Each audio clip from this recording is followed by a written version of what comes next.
In the design of concrete structure, problem 4.4, compare the cracking moment based on the gross cross-section and transform section property of 2 number 11 bar of this figure based on the concrete tensile capacity 7.5 under root fc dash. So in step 1, calculate the modulus of elasticity of concrete, which is 57,000 under root fc dash. So 57 under root 3000.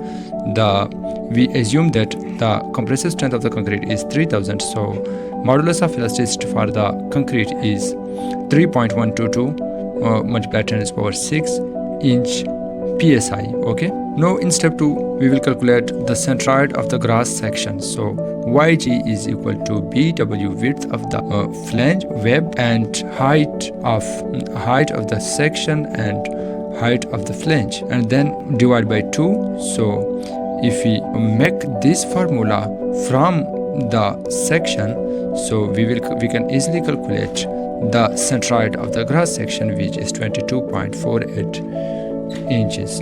Okay. After that, we will calculate moment of inertia of cross section.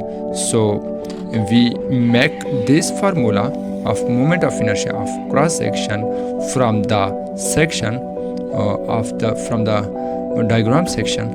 So we can easily calculate moment of inertia of cross section is 51,897. Now in step number 4, cracking, we can easily calculate the cracking moment based on the sectional property.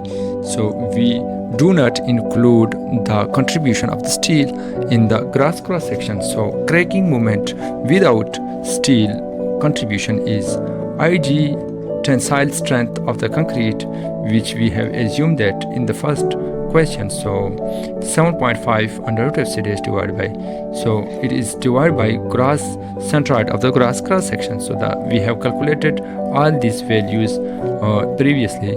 So MCR cracking moment of the gross cross section is 1641 kips